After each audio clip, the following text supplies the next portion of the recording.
Hello students, welcome to magnet brains. मैं Rupali Verma. Magnet brains आपके लिए 100% एजुकेशन फ्री लेकर आता है। जितनी भी एजुकेशन हम आपको दे रहे हैं ये सभी कुछ फ्री है। इसके लिए हम कोई भी किसी तरह का कोई चार्ज नहीं लेते। इवन यहाँ ऐसा भी नहीं है कि हम 2 वीडियो दिखाएं और तीसरी वीडियो के लिए आपसे बोलें कि इसके लिए आपको कोई चार्ज देना पड़ेगा। कुछ भी पेमेंट नहीं करना, कोई कूपन नहीं लेना और ना ही कोई पैकेज लेना है। यहाँ पर आइए, आप किसी भी क्लास में हैं, कोई भी सब्जेक्ट पढ़ना चाहते हैं, जिसमें भी चैप्टर में आपको समस्या है वो वीडियो सिलेक्ट कीजिए, देखिए और आप आराम से सारे टॉपिक्स देख सकते हैं। इवन आप यहाँ पर आकर जितने चाहें उतने वीडियो देख सकते हैं, जितनी बार देखना चाहें उतनी बार देख सकते हैं। किसी तरह का कोई पेमेंट नहीं है।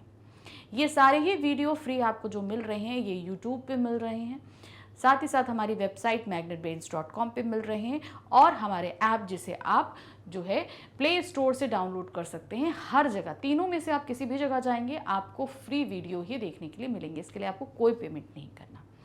अब ये सारी चीज़ें तो मैंने आपको बता दी कि आपको कहाँ कहाँ वीडियो मिल रहे हैं, कैसे कैसे मिल रहे हैं, लेकिन ये वीडियो आप अगर हमारी वेबसाइट पर और ऐप पे देखते हैं आकर, तो यहाँ पर आपको बहुत ही आसानी से हर एक टॉपिक ईजिली मिल जाएगा। जैसे यूट्यूब पे हमें सर्च करना पड़ता है, तो यहाँ पर आप आओगे ना तो हर एक चीज़ बहुत ही ईजिली मिलेगी।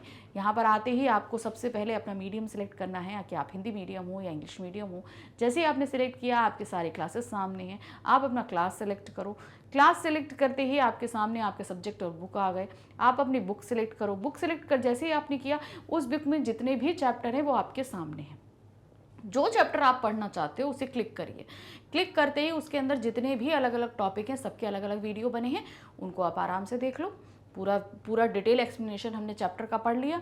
अब उसके बाद हम आ जाते हैं एनसीईआरटी बुक के बाद हमारे पास में क्वेश्चंस दिए रहते हैं, तो उन क्वेश्चन के सॉल्यूशंस भी आपके लिए हैं। यानी कि नेक्स्ट वीडियो हमारा रहेगा एनसीईआरटी सॉल्यूशंस के, यानी कि प्रश्न उत्तर के। उनको आप देख लो, सारे सॉल्यूशन मिल गए। फिर उसके बाद हम किस पर आएंगे, वो आते हैं अब हमसे 2 पैटर्न में हमसे क्वेश्चंस पूछे जाते हैं। पहला होता है ऑब्जेक्टिव और दूसरा सब्जेक्टिव। तो सबसे पहले हमने क्या किया, हमने आपके लिए ऑब्जेक्टिव का एक वीडियो बना दिया जिसमें पूरे संपूर्ण चैप्टर से संबंधित आपके एमसीक्यूज हैं। तो एक वो हो गया। फिर दूसरा हम आते हैं आपके मोस्ट इंपॉर्टेंट क्वेश्चन। इसमें आपके सारे ही सब्जेक्टिव क्वेश्चंस हैं जो आपके पिछले प्रीवियस ईयर्स में पूछे गए क्वेश्चंस भी हैं और कुछ न्यू क्वेश्चंस भी ऐड ऑन हैं। तो इस तरीके से आपके ऑब्जेक्टिव सब्जेक्टिव दोनों तरह के क्वेश्चंस प्रिपेयर हो गए। अब आ जाते हैं, ये सब कुछ हमने पढ़ लिया तो इसका रिवीजन करना है। तो एक हमारा पास वीडियो है कंप्लीट चैप्टर रिवीजन, उसको पढ़ के हमने उसमें पूरा चैप्टर अच्छे से रिवाइज किया एक बार में और फिर उसके बाद कुछ क्वेश्चंस भी कर लिए। हो गया, पूरा रिवीजन हो गया। अब ये तो हमने आपका पूरा एक चैप्टर, इस तरीके से हर एक चैप्टर में आपको इस तरीके से सेम यही पैटर्न्स मिलने वाले हैं। तो इसके लिए आप एक वीडियो देखोगे तुरंत नेक्स्ट उसका दूसरा वीडियो है, तीसरा है, इस तरीके से हर चीज़ एक सीक्वेंस में लगी हुई है। तो इस तरीके से आपको सारी चीज़ें ही पूरी तरीके से बिना किसी परेशानी के हर जगह आपको मिल जाएंगी हमारे ऐप पे और वेबसाइट पे। ये सब तो हो गया। अब इसके बाद जो बारी आती है वो होती है हमारे एग्जाम्स की। तो उसके लिए भी हम आपको अकेला नहीं छोड़ रहे हैं, उसकी भी पूरी प्रिपरेशन कराएंगे हम। पहले तो जितना सिलेबस आपका एग्जाम में आने वाला है उसका पूरा प्रिपरेशन कराते हैं। फिर उसके बाद हम आ जाते हैं सैम्पल पेपर पे। हर सब्जेक्ट के आपके अलग अलग सैम्पल पेपर्स आते हैं, उनको हम सॉल्व करवाते हैं। इससे की तरह आपका पूरा रिवीजन हो जाता है, आपका पैटर्न रिवाइज हो जाता है, सब कुछ आप अच्छे से कर लेते हो। वो करने के बाद ही आपको हम प्रीवियस ईयर क्वेश्चन पेपर्स करा देते हैं, यानी कि लास्ट 10 ईयर्स के प्रीवियस ईयर पेपर्स जो हैं वो हम आपको सॉल्व करा देते हैं। तो इस तरीके से आपका पूरी तैयारी होते हुए चल रही है, जिसको हमने अभी तक अच्छे से तैयार किया है। तो ये सभी कुछ आपके लिए रेडी है, आप यहाँ पर पढ़ना शुरू कर सकते हैं, वो भी 100% फ्री। यहाँ पर सारा कंटेंट आपके लिए ऐसा तैयार किया जाता है जो आपको ईजिली आप हर एक चीज़ समझ जाओ। टीचर हर एक चीज़ आपको डिटेल में समझा रहा है, पूरा क्लियर हर एक बात को कर रहा है ताकि आपको कहीं कोई डाउट नहीं रह जाए, क्योंकि डाउट रह जाएगा तो वहीं पे गड़बड़ी हो जाती है। तो सारे डाउट्स आपके क्लियर हो जाते हैं, सब कुछ मतलब पूरा ही आपको फ्री मिल रहा है। पढ़ाई आपकी अच्छे से हो रही है, मार्क्स अच्छे आ रहे हैं, तो भाई देरी किस बात की। पढ़ते रहिए, साथ बना रहेगा और अच्छे से एग्जाम होते रहेंगे। ठीक है, तो आज का वीडियो भी इसी तरीके से फ्री है। क्या है, किस क्लास के लिए है, वो है हमारी क्लास 10th के लिए है। कोर्स ए की हमारी बुक है शतज भाग 2। इसका हमारा गद्य खंड का अध्याय है लखनवी अंदाज। अब किस तरीके से नवाब साहब जो है हमारे लेखक को झूठी शान दिखाते हैं और खीरे को काटने की पूरी प्रक्रिया दोहराते हैं और अंत में बिना खाए उसे खिड़की से बाहर फेंक देते हैं। तो ये जो लखनऊ के जो अंदाज थे हमारे नवाब साहब के, वो यहाँ पर बताए गए हैं। अब इसके ज़रिए हमारे लेखक ने किस तरह जो है एक कहानी सोच ली और प्रस्तुत कर दी हमारे सामने, हमने वो पढ़ी है। यानी कि इस पूरे चैप्टर को हमने अच्छे से समझा है, इसमें क्या बताया गया है। हमने फिर इसके बाद इसके क्वेश्चन आंसर्स भी किए, फिर मल्टीपल चॉइस क्वेश्चंस भी किए, कंप्लीट चैप्टर रिवीजन भी कर लिया। तो आज हम करने जा रहे हैं मोस्ट इंपॉर्टेंट क्वेश्चंस, यानी कि इस चैप्टर से पिछले कुछ सालों में जो भी प्रश्न आए हैं वो तो हैं ही, लेकिन साथ ही साथ कुछ नए प्रश्न भी ऐड किए गए हैं जो आपको ये पूरा चैप्टर अच्छे से समझने में हेल्प करने वाला है।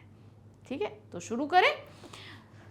टोटल सब्जेक्टिव क्वेश्चन है, क्योंकि हमने जो है मल्टीपल चॉइस के लिए आपको अलग से क्वेश्चन एक पूरा वीडियो बना कर दिया है। तो इसमें जितने भी क्वेश्चन हैं आपके सभी सब्जेक्टिव हैं, यानी कि वर्णनात्मक प्रश्न हैं। पहला प्रश्न है, लखनवी अंदाज पाठ के आधार पर बताइए कि लेखक ने खीरा खाने से मना क्यों किया।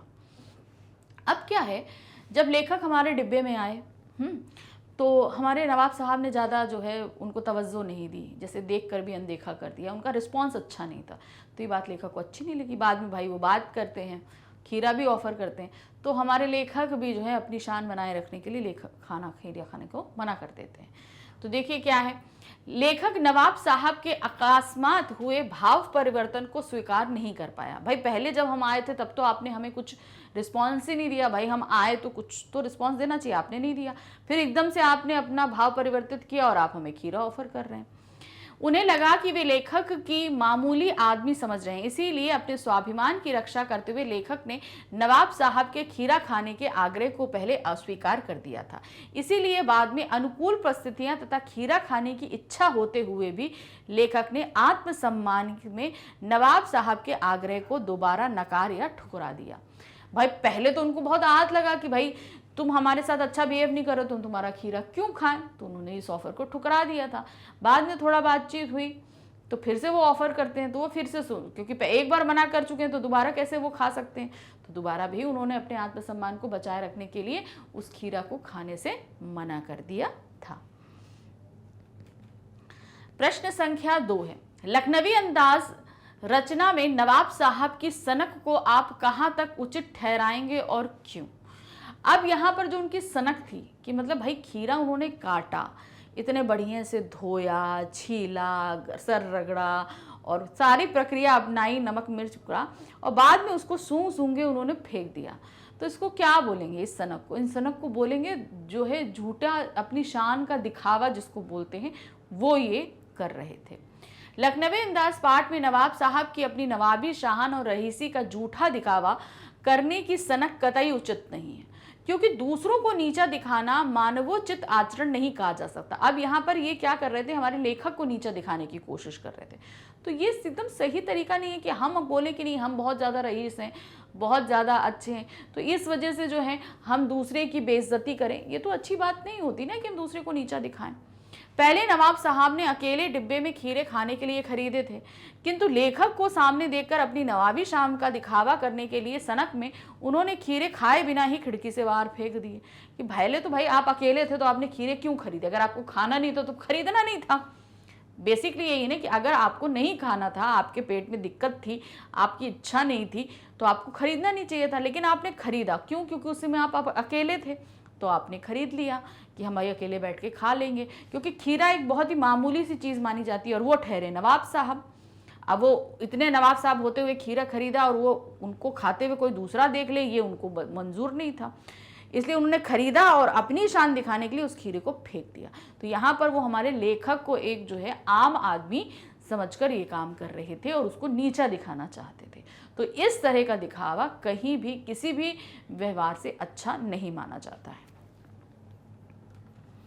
प्रश्न संख्या 3 है, लखनवी अंदाज पाठ के आधार पर बताइए कि लेखक ने यात्रा करने के लिए सेकंड क्लास का टिकट क्यों खरीदा। भाई जिस समय की ये बात है उस समय लोग सेकंड क्लास के डिब्बे में ज़्यादा सफ़र नहीं करते थे, क्योंकि एक तो महंगा होता था, लोग मोस्टली जनरल में ही जाते थे करने के लिए, सफ़र करने के लिए। अब यहाँ पर उन्होंने क्यों खरीदा, क्योंकि वो एकांत में बैठकर अपनी नई कहानी का प्लॉट सोचना चाहते थे या एकांत में बैठकर प्राकृतिक नज़ारे देखना चाहते थे, कुछ भी कारण हो सकता है। तो देखिए क्या है, लेखक एकांत में बैठकर नई कहानी में के बारे में सोचना चाहता था, इसीलिए वह भीड़ से बचना चाहता था, क्योंकि अगर वो भीड़ में बैठते ना तो उन्हें ये सारी चीज़ें, वो नई कहानी की प्लॉटिंग प्लानिंग वो शायद वो नहीं कर सकते थे, इसलिए वो भीड़ से बचना चाहते थे एकांत में सेकंड क्लास में आके, क्योंकि उस समय लोग सेकंड क्लास में सफ़र नहीं करते थे तो वो डिब्बा खाली ही रहता था ज़्यादातर। इसके साथ ही वह खिड़की के बाहर प्राकृतिक दृश्यों का आनंद भी लेना चाहता था, इसी कारण उसने यात्रा करने के लिए सेकंड क्लास का टिकट खरीदा। तो ये दो कारण जो है निकल कर आते हैं, एक तो अपनी कहानी को सोचने के लिए और दूसरी चीज़ क्या हो सकती है, वो है प्राकृतिक नज़ारा देखने के लिए। प्रश्न संख्या 4 है, लखनवी अंदाज के पात्र नवाब साहब के व्यवहार पर अपने विचार लिखिए। अब नवाब साहब का विचार तो आप देख लिए कि अपनी झूठी नवाबी शान दिखाने के लिए उन्होंने क्या क्या किया। अब इसके बारे में आपकी अपनी सोच क्या है उसे आपको यहाँ व्यक्त करना है। तो देखिए क्या है, लखनवी अंदाज के पात्र नवाब साहब ने सफ़र में समय बिताने के लिए खीरे खरीदे तथा खीरे काफ़ी देर तक तौलियों पर यूं ही रहने दिए। खरीदे और तौलिया बिछा था उस पर यूं ही रखे रहने दिए। फिर उनको सावधानी से छील कर फाकों को सजाया, उन पर फाकों पर जीरा मिला, नमक मिर्च बुरक दिया और फिर सूख होकर उनको ट्रेन की खिड़की से बाहर फेंक दिया। इतने जतन से सारे काम किए और फिर सूंघा और सूंघ के बाहर फेंक दिया।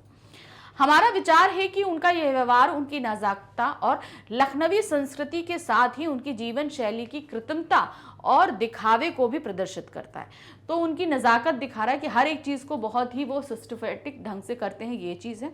लखनवी अंदाज दिखाया कि हाँ भाई हम नवाब रहे हैं, उनके जीवन में कितना बनावटीपन है ये हमें दिखाई दे रहा है, और साथ ही साथ उनके दिखावे की प्रवृत्ति है, यानी कि हम कितने बड़े नवाब हैं ये चीज़ वो प्रूफ करना चाहते थे, एक ये दिखावा था।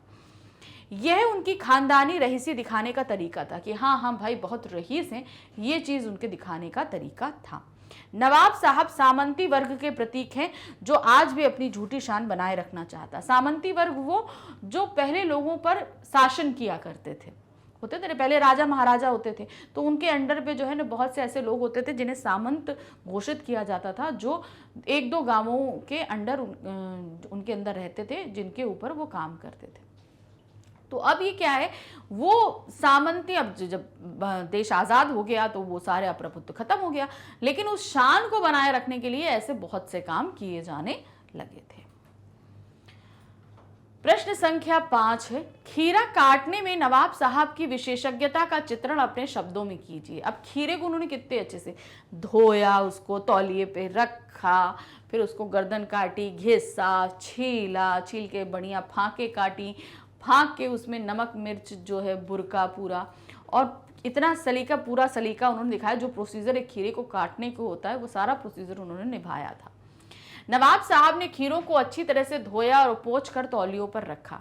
जेब से चाकू निकाला, उसमें दोनों खीरों के सिर काटकर झाग निकाले। बहुत सावधानी से छीलकर फाकों को तौलिए पर तरीके से सजाया। फिर नवाब साहब ने खीरों की फाकों पर जीरा मिला, नमक मिर्च बुरक दिया। तो ये सारा प्रोसीजर उन्होंने फॉलो किया था एक खीरे को काटने के लिए। प्रश्न संख्या 6 है, नवाब साहब ने खीरा खरीदने की पूरी तैयारी की और उसके बाद उसे बिना खाए फेंक दिया। इस नवाबी व्यवहार पर टिप्पणी कीजिए। अब उन्होंने, भाई खीरा आपको खाना नहीं था तो आपको खरीदना नहीं था। हम लोग के साथ भी तो ये होता है, अगर हमको खाना नहीं है तो हम खरीदेंगे नहीं, लेकिन हमने खरीदा, ठीक है, तो फिर उसको खाइए। यहाँ पर क्या किया उन्होंने, खरीदा तो खरीदा, फिर उसको काटने के लिए भी उतनी जद्दोजहद करी और फिर खाया नहीं, उसे फेंक दिया। तो अब इसके बारे में आपको बताना है कि ये उनका अहंकार है कि उनकी ये दिखावटीपन है या झूठी शान है नवाबी, उसको किसको वो प्रदर्शित करना चाह रहे थे। नवाब साहब ने खीरा खाने की पूरी तैयारी की और उसके बाद उसे बिना खाए फेंक दिया। इस घटना के माध्यम से पतनशील सामंती वर्ग यानी नवाबी परंपरा की बनावटी जीवन शैली पर व्यंग्य किया गया है। तो मतलब आपकी नवाबी तो रही नहीं, लेकिन वो शान अभी भी बरकरार है और जिसे आप दिखा रहे हो। तो इस तरह के लोगों पर व्यंग्य किया जा रहा है, जो चीज़ आपके पास अभी रही नहीं मगर उसकी शान आप पूरी तरीके से दिखा रहे हो। तो ये एक व्यंग कथा हम बोल सकते हैं कि हमारे लेखक ने ऐसे लोगों पर व्यंग किया है जो दिखावा बहुत करते हैं। नवाब साहब के मन में अहंकार की भावना थी। उनकी प्रतिक्रिया दिखावे और आडंबर से परिपूर्ण थी।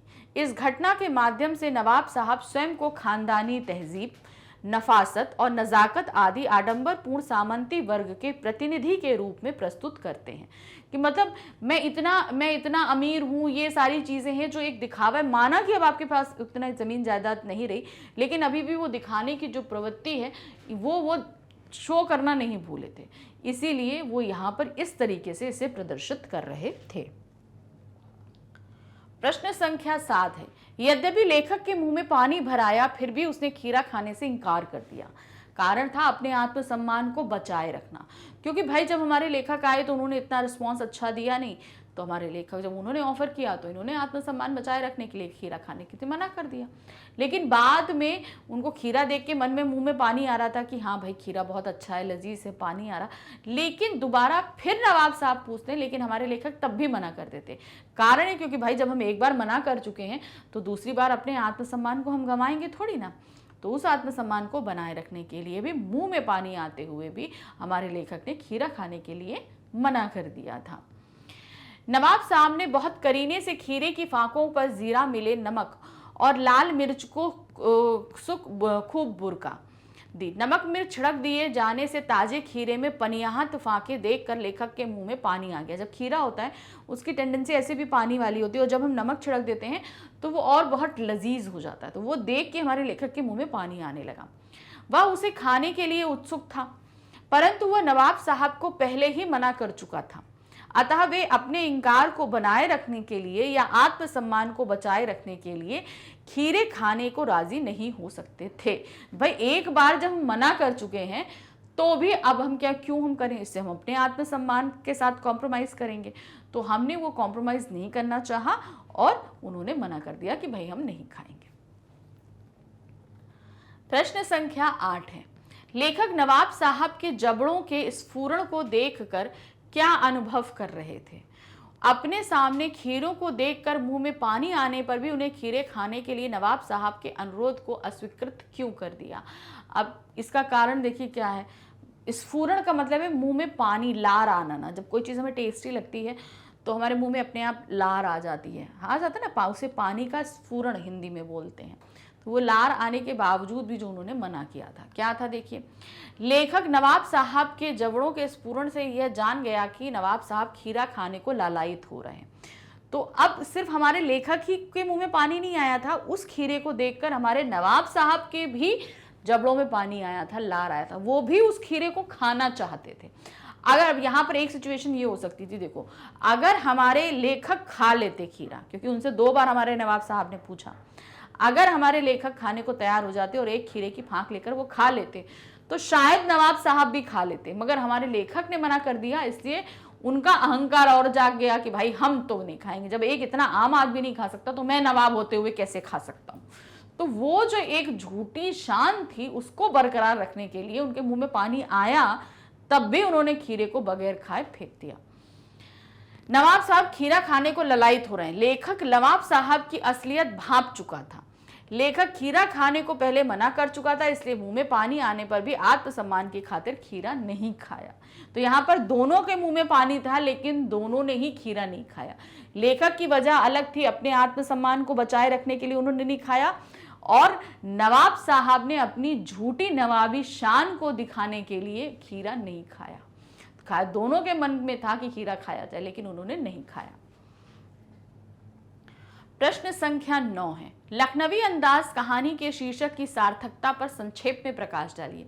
अब इस कहानी का नाम रखा गया लखनवी अंदाज, तो क्या ये कहानी का जो शीर्षक रखा गया है वो एकदम सही है या नहीं? आपको ये सार्थकता सिद्ध करनी है। तो हमारे हिसाब से तो बिल्कुल सही है, क्योंकि नवाब साहब ने अपनी झूठी लखनवी शान को दिखाने के लिए पूरे काम किया था, तो इसीलिए इस पाठ का नाम लखनवी अंदाज रखा गया है। तो इसलिए एकदम सही सार्थक सिद्ध होता है। देखिए क्या है, लखनवी अंदाज कहानी का शीर्षक पूर्णतः सार्थक है, क्योंकि पूरा कथानक लखनऊ के रईस नवाब के खानदानी नवाबी अंदाज के प्रदर्शन में व्यक्त करता। पूरे पाठ में उनके अंदाज को ही व्यक्त किया जा रहा है, शुरू से लेकर आखिरी तक।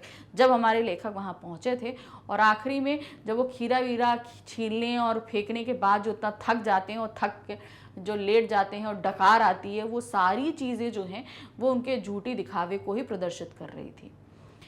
आज भी वे लोग नवाबी छिन जाने के बावजूद झूठी शान और तौर तरीकों का ही दिखावा करते हैं। तो आज भी नवाबी नहीं है, लेकिन अपनी शान को बरकरार रखे हुए हैं। तो पूरी झूठी शान दिखाई जा रही, वो अंदाज दिखाया जा रहा है, इसलिए लखनवी अंदाज इस पाठ के लिए बिल्कुल सार्थक शीर्षक है।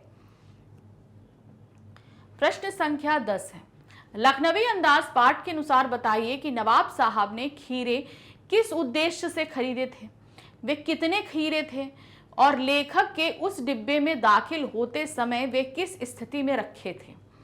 इस दृश्य में किस बात का अनुमान किया जा सकता है। तो अब इसमें कई चीजें पूछी, कितने क्यों खरीदे थे, कितने खीरे थे, किस स्थिति में रखे थे, सभी कुछ। तो देखिए क्या है, नवाब साहब ने खीरे सफर का समय बिताने के लिए खरीदे थे। खीरे 2 थे। कितने? 2 खीरे थे। लेखक ने डिब्बे में दाखिल होते समय खीरे तौलिए पे रखे थे। इससे नवाब साहब की नजाकत और लखनवी संस्कृति का अनुमान लगाया जा सकता है, क्योंकि भाई जो नवाब होते हैं वो हर एक चीज बड़े सलीके से करते हैं। रुमाल भी है जो बड़े सलीके से निकालेंगे, बड़ी सलीके से बिछाएंगे, और सब हर चीज़ हम लोग जितना सलीके से नहीं करते जितना सलीके से वो लोग करते हैं। तो यहाँ पर उनकी तौलिए पर, जैसे हम लोग खीरे लेंगे तो क्या करेंगे, हम लोगों ने पॉलीथीन में लिए या कागज़ में लिए, वो ऐसे रखे रहेंगे, लेकिन नवाब साहब के खीरे पूरी तरीके से तौलिए पे रखे थे। तो ये बता रहा था कि भाई हाँ, वो बड़े सलीके और नज़ाकत वाले व्यक्ति हैं। वो खीरों को भी उतना ही सम्मान देते हैं जितना सम्मान वो अपने लिए चाहते हैं। भाई नवाबों के आप बोली में देखोगे ना तो क्या होगा, वो हमको इतना बातों में इतना सम्मान देंगे कि हमें एक नवाबियत महसूस होने लगती है। तो ये वो सिर्फ एक व्यक्ति के साथ नहीं करते, वो हर एक चीज़ के साथ उतनी नज़ाकत रखते हैं, क्योंकि वो जितनी अपने लिए सम्मान चाहते हैं उतना वो दूसरों को सम्मान देते हैं। तो वो तौलिए पे रखे खीरे वहाँ पर उनकी नज़ाकत और नफासत का जो है प्रतीक मालूम हो रहे थे। प्रश्न संख्या 11 है, लखनवी अंदाज पाठ के आधार पर बताइए कि लखनऊ के नवाबों और रईसों के बारे में लेखक की क्या धारणा है। अब उनकी जो धारणा थी वो इस पाठ से हमें पूरी तरीके से क्लियर होती है।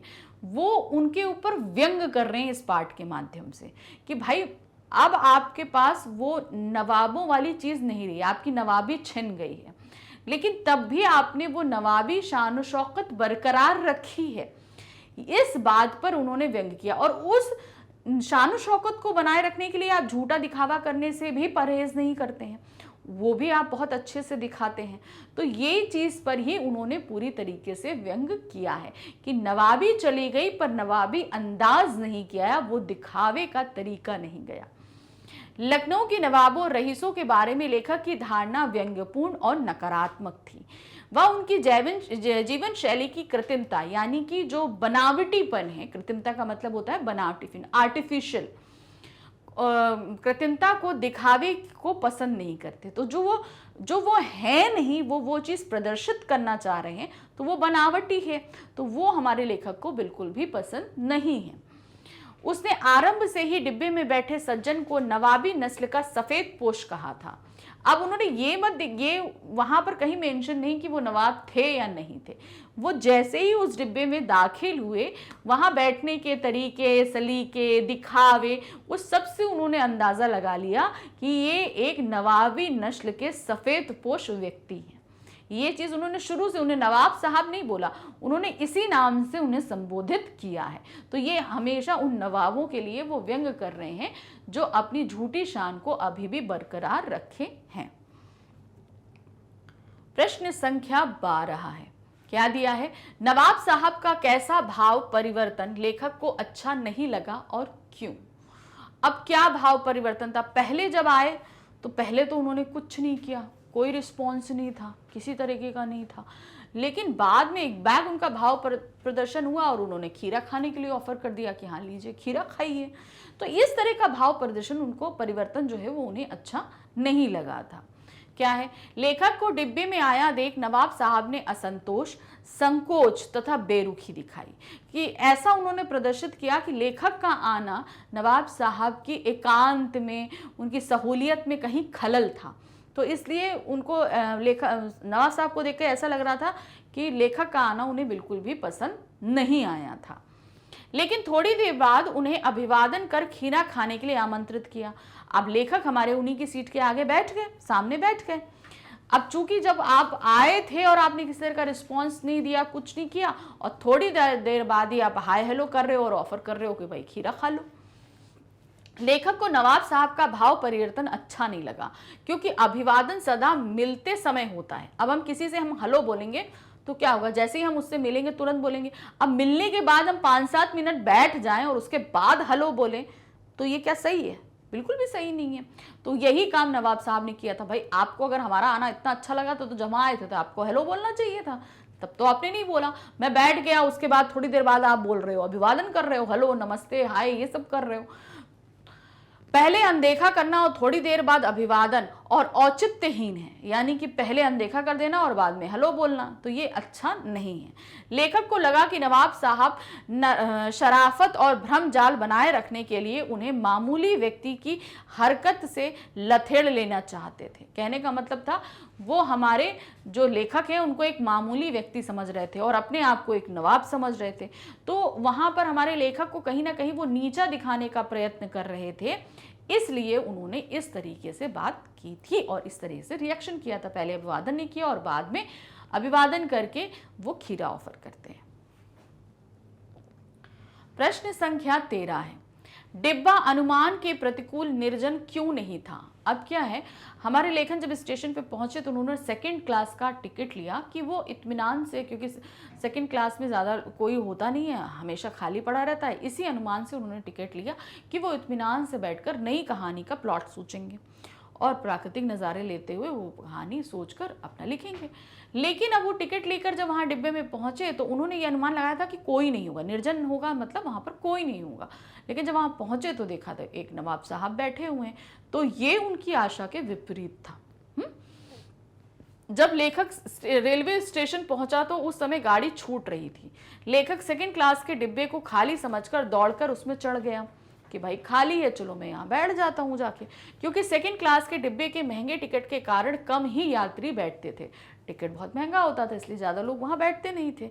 किंतु वहाँ एक बर्थ पर लखनवी नवाबी अंदाज में एक सफ़ेद पोश सज्जन सुविधा से पालथी मारे बैठे हुए थे, यानी कि पैरों को फोल्ड करके बैठे हुए थे, इसलिए उसे डिब्बा अनुमान के प्रतिकूल लगा। यानी कि उन्होंने जो एजम्पशन किया था कि भाई कोई नहीं होगा, मैं इत्मीनान से बैठूंगा, वो उनके एजम्पशन के जस्ट अपोजिट था, क्योंकि वहां पे एक व्यक्ति बैठा हुआ था। क्योंकि उन्हें लगा कि भाई इतना महंगा टिकट कोई नहीं लेगा, इसलिए वो आराम से बैठ के अपना काम करेंगे, लेकिन वहां पर मौजूद थे हमारे सफेदपोश सज्जन।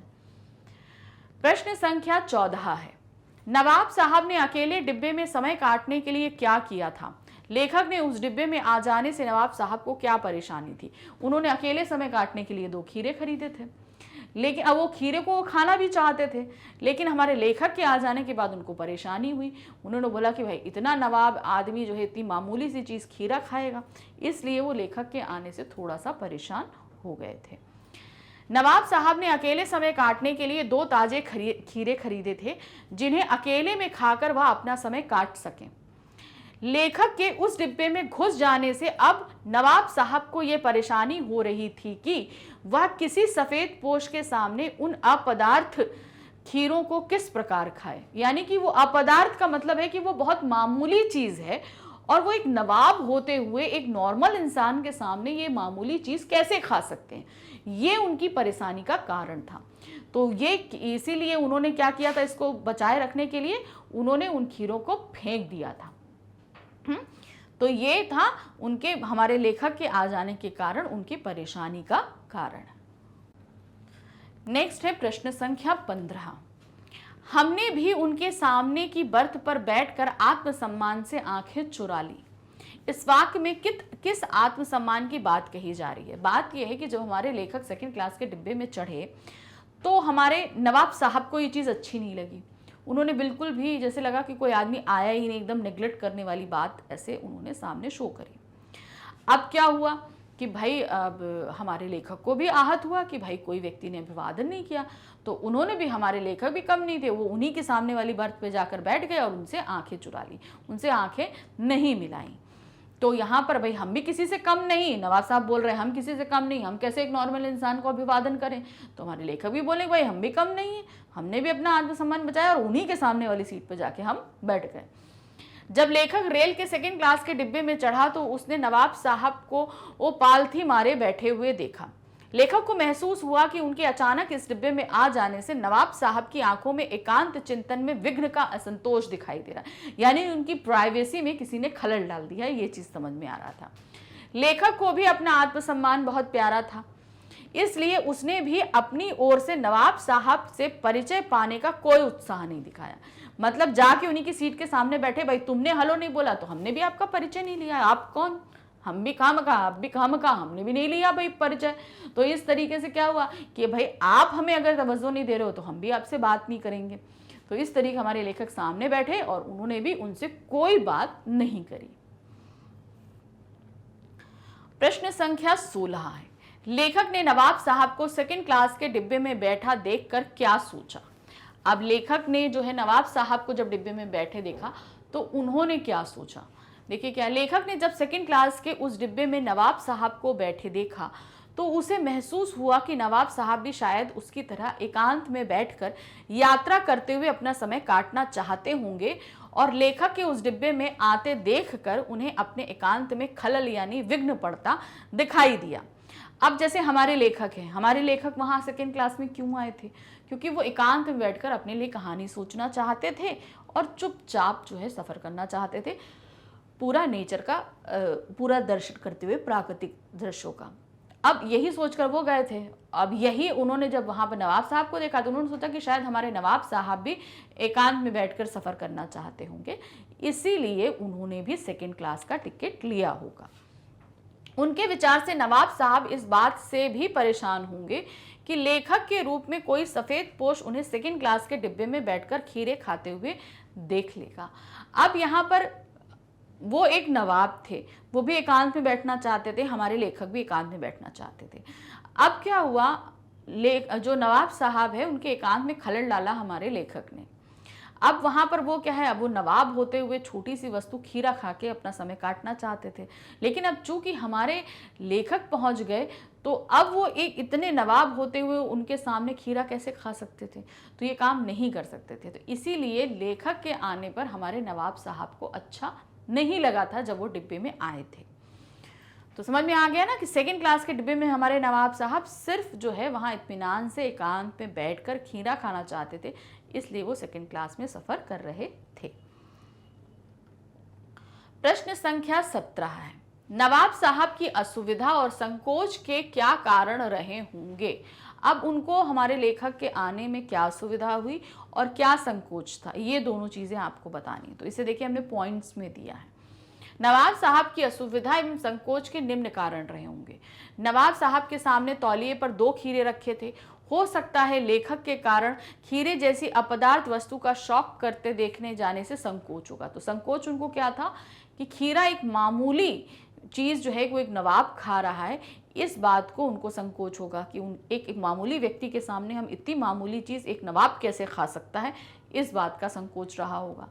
दूसरा क्या है, नवाब साहब ने किफ़ायत यानी मितव्ययता के विचार से सेकंड क्लास का टिकट खरीद लिया हो और अब यह नहीं चाहते कि शहर का कोई भी सफ़ेद पोश उन्हें सेकंड क्लास के डिब्बे में सफ़र करते देखे। अब वो एक नवाब है तो उन्हें कहाँ सफ़र करना चाहिए, फर्स्ट क्लास के डिब्बे में, लेकिन अब ये कहाँ बैठे थे, सेकंड क्लास के डिब्बे में। तो अब उनको इस चीज़ का भी ज़्यादा संकोच रहा होगा, भाई वो ज़्यादा पैसा नहीं खर्च करना चाहते होंगे, पैसा बचाना चाहते होंगे, इसलिए उन्होंने सेकंड क्लास के डिब्बे का टिकट ले लिया।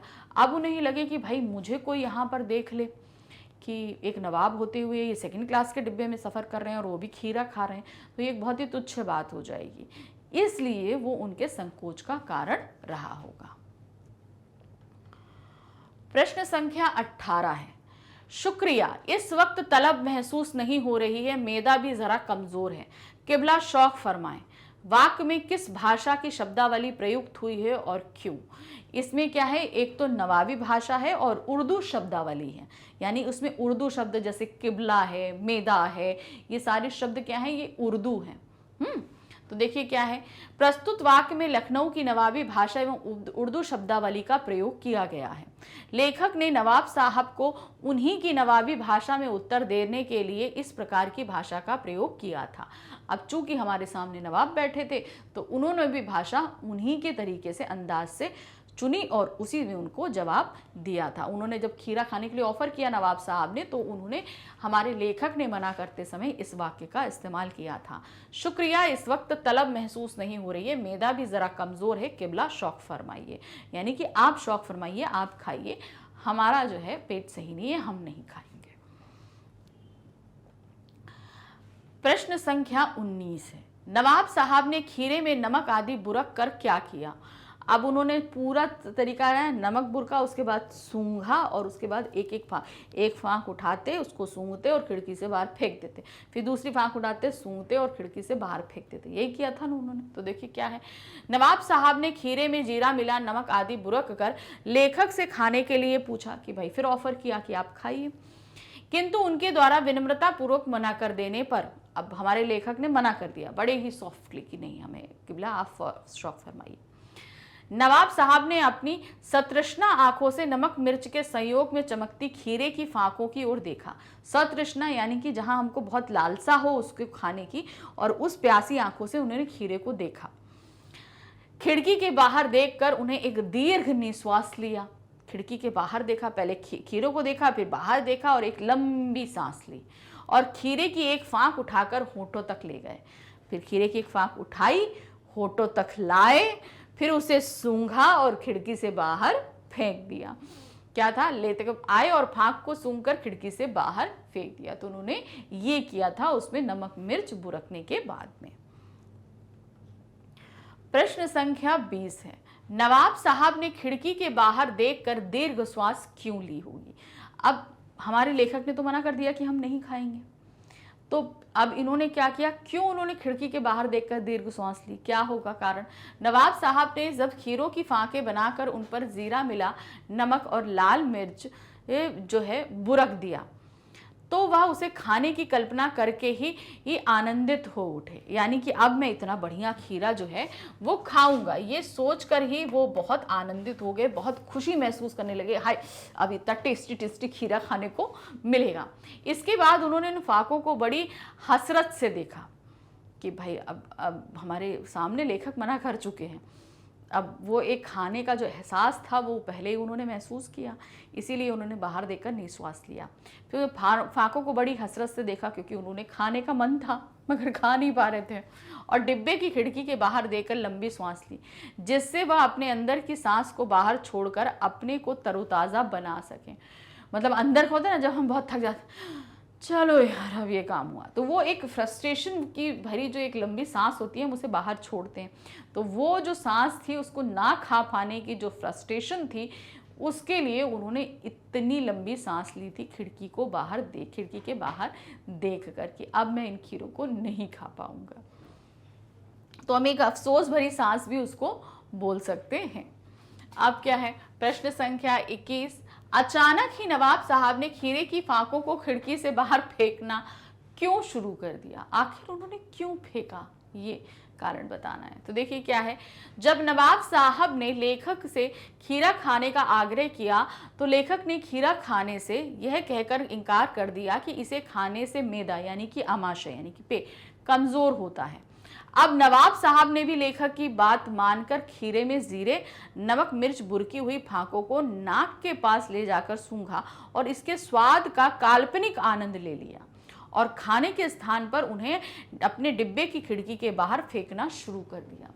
अब क्या है, देखो उन्होंने, हमारे लेखक ने क्यों मना किया, क्योंकि वो मैदे पर असर डालता है, हमारे आमाशय पर भारी पड़ता है।